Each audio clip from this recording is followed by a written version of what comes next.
Hello, and welcome back to the Modeling Success in Action podcast. I'm your host, Jessica, and today I am joined by Quinton Carlin. Now, Quinton is a licensed financial broker and helps clients save on taxes, invest, and grow their RRSP and TFSAs while protecting incomes, properties, and families with insurance policies. He's lived abroad for 10 years and traveled to over 30 countries, and now resides in downtown Vancouver with a gorgeous ocean front view. Welcome to the show, Quinton. Well, I just got back from the Bahamas, and I'll give you a little glimpse of the sun that I packed in my luggage here. So I brought some sun back from the trip. So hopefully this is the end of winter for us here in Vancouver. Yes. Well, yesterday was Groundhog Day and there was mixed reviews, Oh, right? They were saying one of the groundhogs didn't see a shadow, one of them did. So maybe maybe there's more winter, maybe it's almost spring. yeah. Well, I guess, in my world, it's always sunny here. So love it, love it. Well, thanks so much for having me on. Pleasure to connect with you again, and appreciate the conversation we'll have here. yeah. It's awesome to have you on the show. And I'm already loving the attitude, the tone that you're setting, like the idea that it's always sunny in your world. Like we really can just kind of have that point of view. That's so cool. So given what it is you do for work, I kind of want to start Mhm. at the beginning. I'm curious, how did you get interested in this industry, in protecting money and assets and growing wealth? Like, Yeah. where did you land in this? Did you grow up in that world? Well, I grew up with an allowance. Do you remember having an allowance? Yes. I bargained for my first allowance was $2 a week. And I mean, this Okay. is going to tell you how old I am, right? $2 a week felt like a huge amount of money at the time. Wow, wow. Well, I think we're kind of in the same demographic there because when I was going to high school is when I started getting an allowance and I had to buy lunches at the mall, and I had $15 a week to feed myself.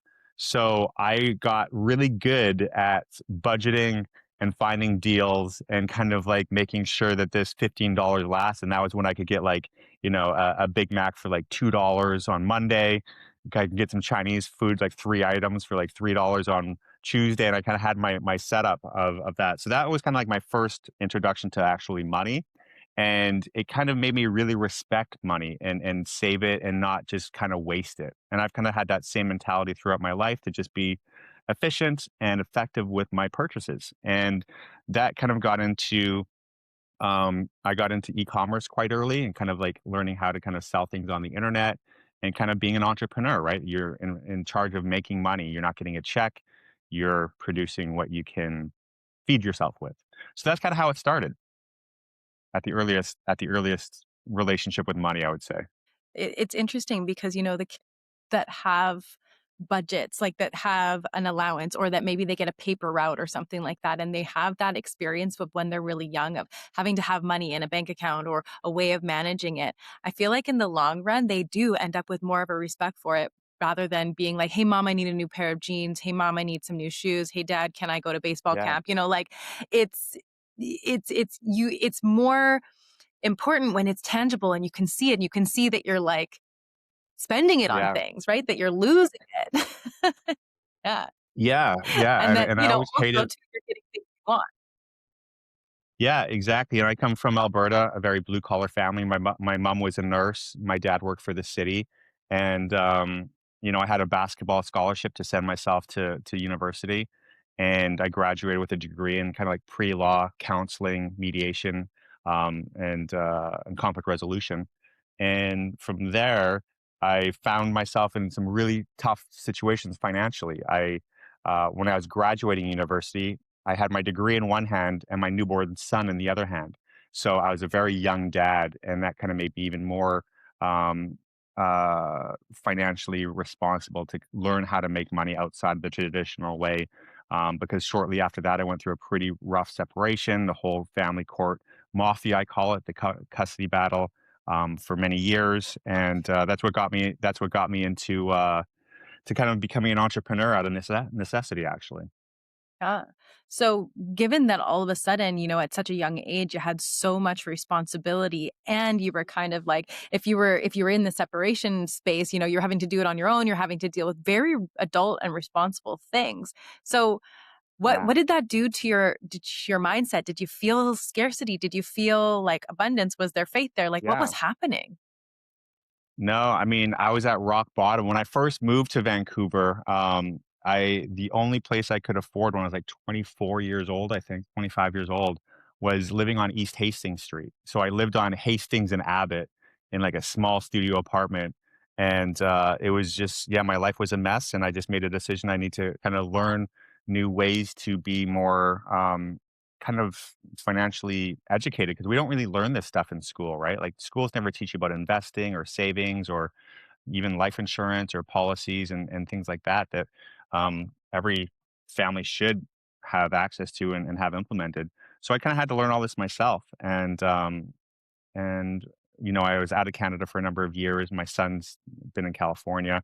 I went abroad to help teach English and open a school in Asia. Came back to Canada in 2020 and learned basically that the financial system here doesn't really do a lot of favors for people unless they get educated or work with a professional that can help them get educated. So I said, hey, I'm going to get my financial services licenses and make it a mission to help families um, provide, protect, and grow their assets, and learn things that aren't really taught by banks or even most advisors. So, was there something that you were like surprised to learn that you were like, oh, this isn't common knowledge, but it should be? Yeah, I mean, just like I just got interviewed. The reason why I was a couple minutes late coming on here, I was doing an interview for another show, and they're talking about like mortgage insurance, right? Like when someone buys a property, one of the biggest, I don't want to say the word scam, but one of the biggest mismanagements of money is that when a mortgage broker puts you into something called MPP, mortgage protection plan insurance, you're actually paying the premium insurance to protect the bank loan, not your family's asset or your family's as a beneficiary. So I did a whole segment saying, if you have a property, maybe reach out to someone like myself to do a review and say, hey, you shouldn't have this kind of insurance. You should have a life insurance policy where your family can be the beneficiary instead of you paying to protect the bank loan. Like that doesn't really make sense. So just things like that that a lot of people don't even know are out there. It's so interesting because, you know, growing up, you learn you get money, you put it in a bank account, you put it in the bank, right? But then as an adult, there's so Yeah. many people that are like, don't trust the banks, don't trust the banks, right? They don't have your best interest in heart. They're corporations, right? The banks are out for the banks. Mhm. So then there's all these independents. So, like, how does a layman, how does like somebody like me who doesn't have any financial and, education or hasn't, had to deal with that, who's, trusting their bank, how would they know? Well, that's the problem too, is a lot of people will kind of have their money at a bank, but anything over $100,000 that you have sitting in a bank isn't insured. Let's say you have $1 million, like your whole nest egg of savings is in a bank in some account. If the bank goes under, like we're seeing a lot happen in the States, right? We're seeing like a bunch of big tech banks go under, other community banks going under, credit unions. If something happened to that bank, you only get $100,000 covered of your $1 million in there, right? So a lot of people don't even know that that's a thing. So there's ways to kind of work with someone like myself to say, hey, if you got over a surplus of $100,000, put it over here that 100% will be insured and protected in case that something ever happens. The other thing is if you do have an advisor at a bank, a lot of people get frustrated because every time they go back to that bank to do their annual review, that advisor's not there anymore. It's like some new person, and every year you're trying to like rebuild a relationship and an understanding of what your goals are, but it's always a different person. So a better strategy might be with an independent broker that is just working with you directly and then can kind of place your investments or your insurance with whatever carrier is a good custom match for you. So just resonating with someone that you want to work with long term and that has your interests at hand instead of a bank that's just kind of pushing their products and services down your throat because that's all they can offer. Mhm. So at the end of the day, you're really kind of looking at it from a relationship, like, standpoint and going, "How can I even understand the whole scope of what needs to happen for you, if it's a different person every single year?" Uh, Yeah, yeah, because they're getting so then promoted. They're getting promoted, they're leaving the branch, there's always just turnover and things like that, right? Where if you have someone that's an independent broker, you're just kind of dealing with them directly, and then it doesn't really matter where the institution is. Mhm. So, teach me about your beliefs around money and wealth, because a lot of people have all kinds of different beliefs around it. Some people think that it's bad or evil, but I have a feeling that your viewpoint on this is gonna be different. There's a really profound book I read called The Psychology of Money, and there's a line in it that just hit me. He said, "Wealth is simply money you did not spend." Wealth is money you did not spend. And we're in a society of spenders, not savers. People are out spending what they're earning, right? So I think that one of the blessings that I had when I was young was having an allowance because I learned how to save, even though it was so small, I learned how to find deals.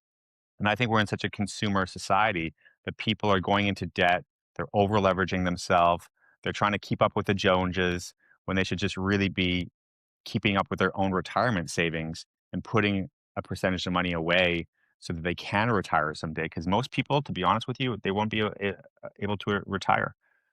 It's just out of the realm of possibility for a lot of people because they're not able to save and invest and have time compounding. One of the best things people can do as soon as they have a child, get their child set up with like a savings account, put 50, 100, $200 a month into that, and their child will be a multimillionaire and retire great. So it's just about starting early, diligently, and consistently.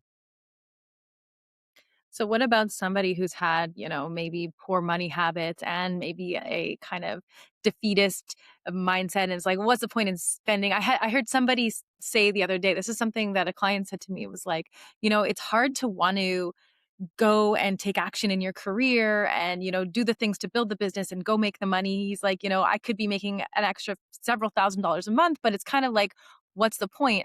Inflation is outpacing our earning, and and in 50 years, there's not going to be any world to retirement. And so like, what do you do with somebody like that? What would you say to somebody who's in that space right now?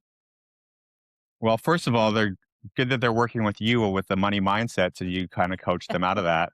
Um, so they're doing something right there. But realistically, I would say if you have a plan, and that's the first thing you have to get clear on your goals, and just have a set kind of automated way to put a percentage away every month so that you're not doing it manually. So when I get, clients set up, we just say, "Hey, we're gonna set this up like a bill payment to go into this long-term investment savings plan." And that's just kind of off the top, and they don't even think about it because when people have to kind of like do it manually, it doesn't get done. But I think around the mindset is just thinking like, hey, this is one of the key things of successful people I heard in a podcast somewhere. They said delayed gratification. Delayed gratification is what kind of sets successful people away from people that are just kind of constantly on the hamster wheel. Because if you can kind of see this, vision that you have for yourself and just have this delayed um, mindset to say, "Hey, I'm working towards this, and this will pay off if I just continue to do this." And it's like, Rome wasn't built in a day. You're not going to be retired. You're not going to be able to retire overnight. But if you consistently let compound interest be on your side instead of the opposite and having to play catch up like most people, you'll be good. Hmm. Yeah, it it's interesting. It comes up a lot in my sessions. I'm always saying, the working definition that we have in the Master Hypnotist Society of the definition of maturity is the ability to tolerate frustrated desires alone, right? So that delayed Oh wow. gratification, right? Like Yeah. wanting to have something right now, like the cool new gadget or going out for drinks or happy hour with your friends or, whatever. Yeah. Like that wanting it, but being able to like tolerate the frustration of not having that is the true maturity, being able to know you're gonna get to the other side, right? And then you're gonna be better for it. Uh, Yeah. No. it's 100%. 100%. I agree with you. mhm. So, what was it like for you? Like, did you learn that, right away in the food courts when you were a teenager, rationing your allowance, or did that delayed gratification thing come later? What was that like to learn for you?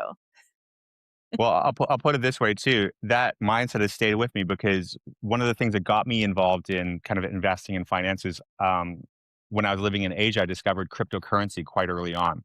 So one of the first podcasts and YouTube videos I ever did, I was telling people to buy Bitcoin at $900 and Ethereum at $14. And for people in this space, they'll realize how early that was. Like I haven't been good at a lot of things, but I've been kind of good at seeing trends. And I never really sold any of that too. Like even though it went up to over $100,000 per coin, um, looking long term and locking it in long term. I think a lot of people too. Sometimes when they invest, they put money in and then take it out right away. They put money in and then that never really gets them ahead. Um, so yeah, it's just like you said, having that long-term distance thinking is really crucial. Hmm. And I feel like in order to have that long term kind of thinking, in order to be able to delay your gratification, to be able to tolerate the frustration in the moment, knowing that it's going to get you somewhere in the end, is you need to have faith, right? You need to be able to Yeah, trust that like this holding on is going to work out, right? Like that it's not going to tank you in the long run. That, that happy hour drink right now isn't going to be the last one you're ever going to have, right? Like, yeah, yeah. yeah. So Well, if that comes up. well, you said something faith. I'm Catholic Christian, and I have a big belief in like the abundance of what faith talks about, right? Like there's an abundance of wealth out there, and we're all deserving of having a great life. We're not supposed to be living in poverty or just kind of like really dire straits. So I think that that's kind of a mindset that people can kind of maybe look into as well.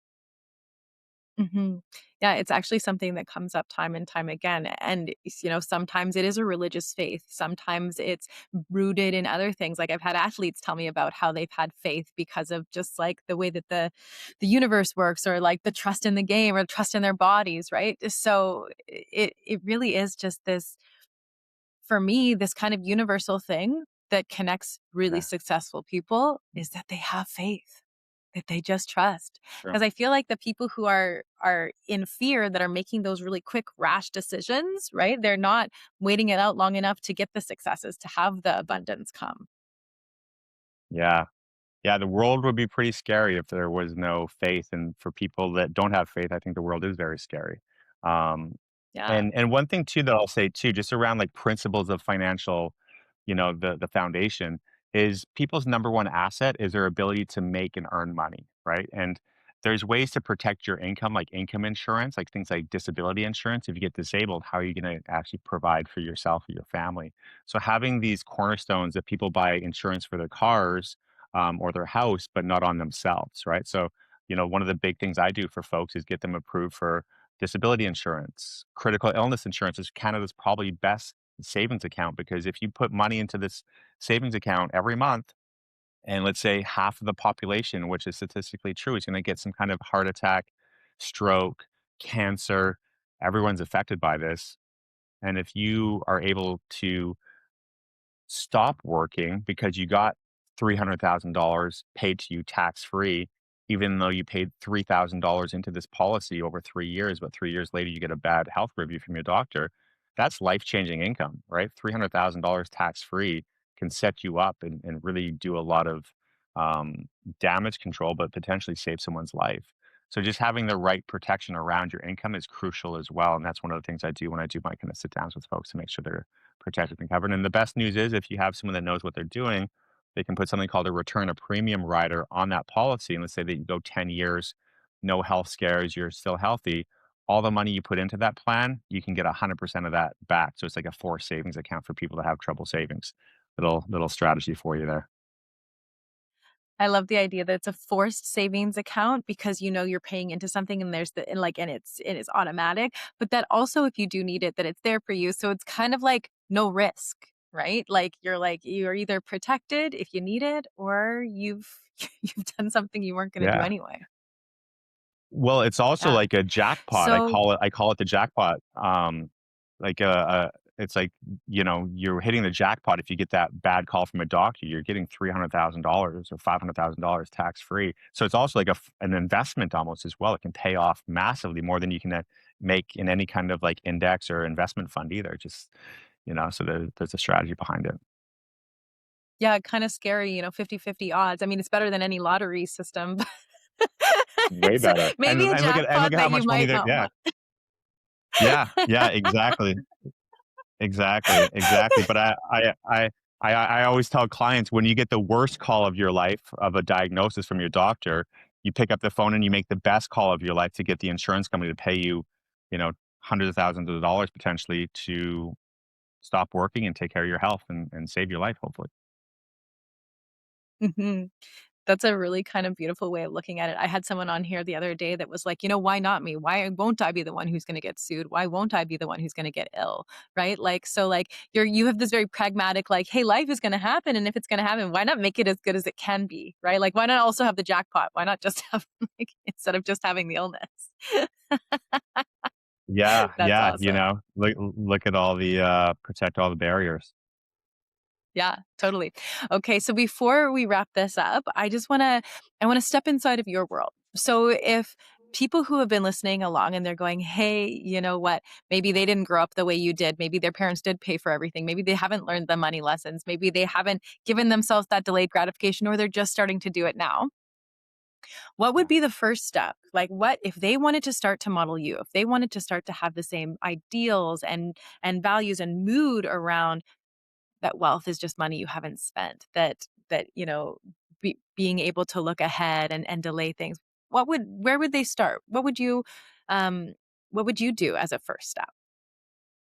I would say just pick up your phone and actually just call me.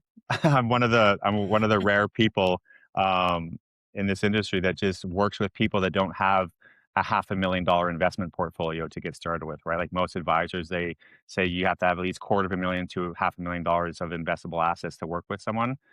With my background, I try and help anybody and everybody. If you're wanting to get started, I'm happy to kind of lay the blueprint and work with people wherever they're at. So yeah, happy to connect with anybody that is wanting to kind of work with someone. But if you're wanting to do it on your own, I would just say stop listening to the news, all the negative news, CNN, constant negative news.